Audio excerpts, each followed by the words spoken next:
Good morning.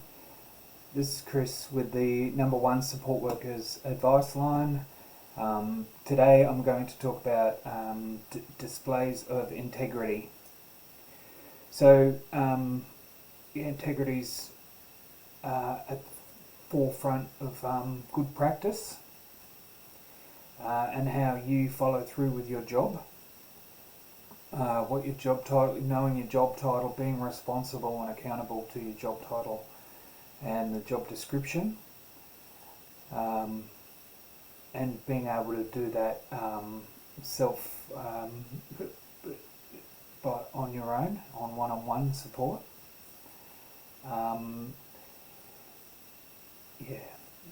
Part of it is showing gratitude for the work as well. It's a good way of sort of just taking out the emotional content of the work to display to the client that you enjoy the work and you're happy to have it, and that reassures the client that you have a passion for it, for the work. So being able to work to your job description and accommodate the needs of the client. So if you find that you're struggling with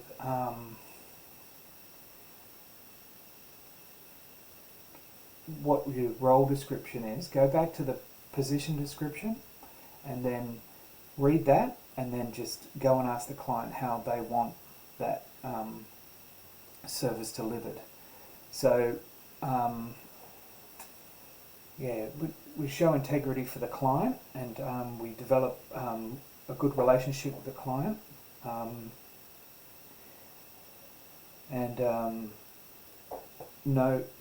we reassure the client that we can accommodate their needs at any stages with anything else going on.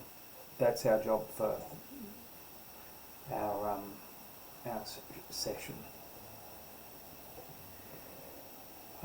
So when we accommodate the needs, we want to be able to keep a record of that because that data is essential for further planning and further assessment, further fund reviews. So case notes are very important. Writing case notes takes a fair degree of integrity in that we need to keep the client at the centre of all the case noting, ideally with the view that it's in very easy sort of language and that it's able to be shared. It's not too pointed in its descriptions, but it does account for the work you've done. So case noting is something that you need to do with in mind that the client would be able to sit and read the case note that you've written. And it's strengths-based, it's very directive of account of providing support to the client. Easy to understand, simple language. That's something that needs to happen with case notes. And signing off the contract with the client, so verbally agreeing that that's the end of our session, and is that all you need? Is that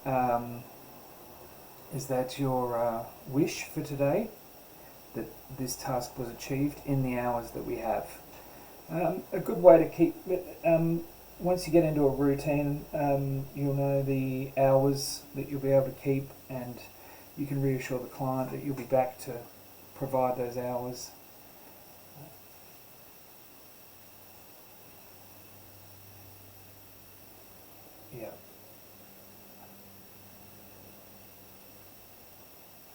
following up with the client how your service was. Build a reputation for being a good carer. There's a lot of the skill set is quite varied and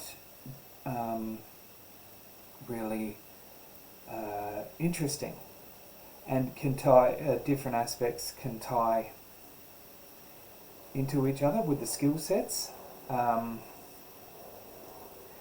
But none of that really matters if you're not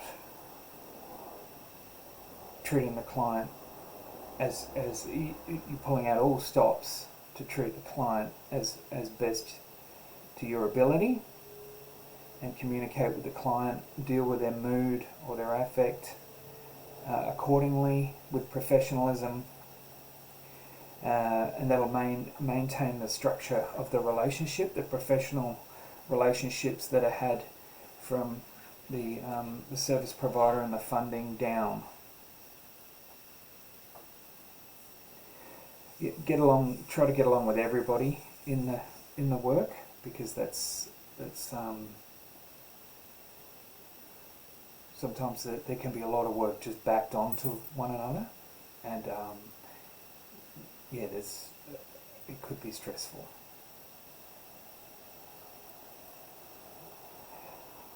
Filing documentation.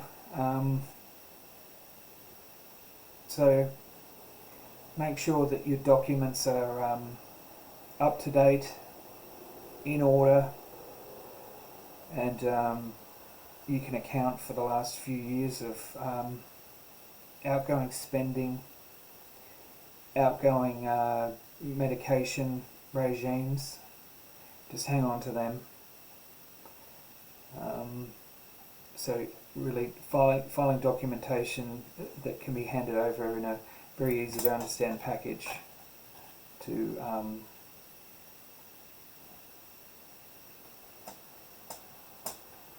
a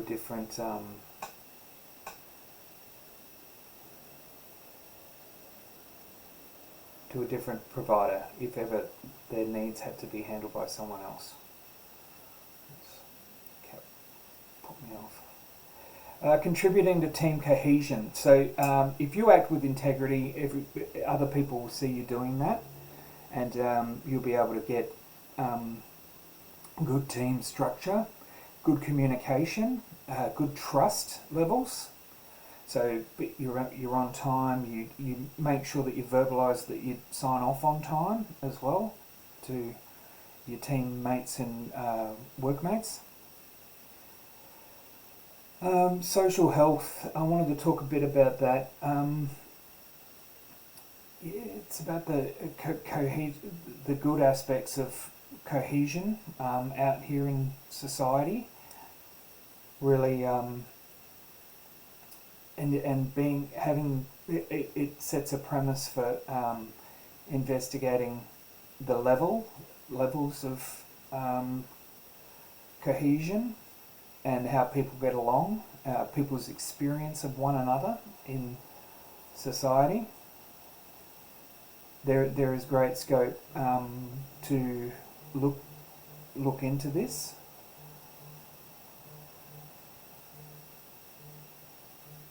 We can maintain and analyse social health via reflective practice and circular questioning with clients as well. How they're going, building on it, so they'll give you some information on their social structure, and you can say, how do you check in with them? They might have a healthy relationship out there. They may be isolated due to family dynamics in their small micro sort of social situation. So it opens up the line of inquiry onto who doesn't get along, and a person's reaction to that as well. So the questioning may be pointed toward what is the level of good relationship that you have with such and such? Or what is the level, why is that so wide, that negative scale that you gave? Why is that so big?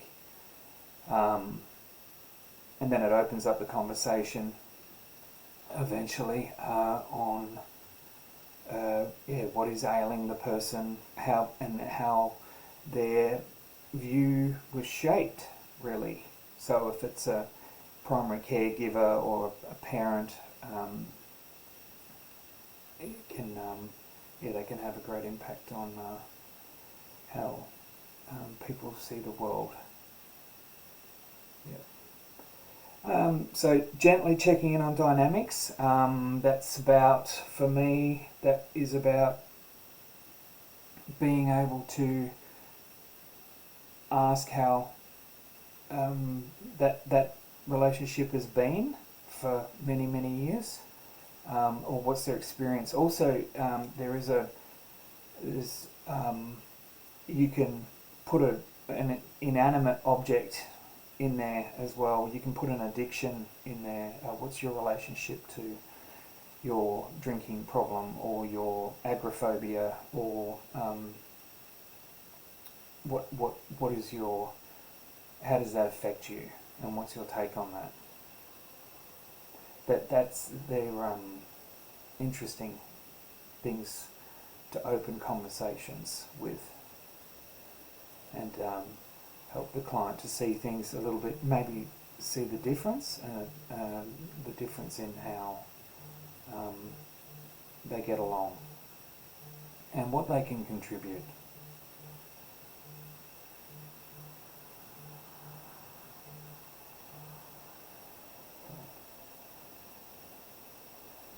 So, contributing to the review of all this work that you've done and that your teammates have done, pulling all the information that you have as an organisation together and being able to cascade that into your notes in a strengths-based way will maintain the integrity of the client, maintain utmost respect and confidentiality and privacy, and make sure that you give voice to the client in the case notes, being able to articulate in sentences goals. You can have 6 goals going at once, all verbalised by the client. Make sure you listen out for those and put them in. It's not and pull the team in to make that work for the client. Okay, thanks a lot. So that was displays of integrity.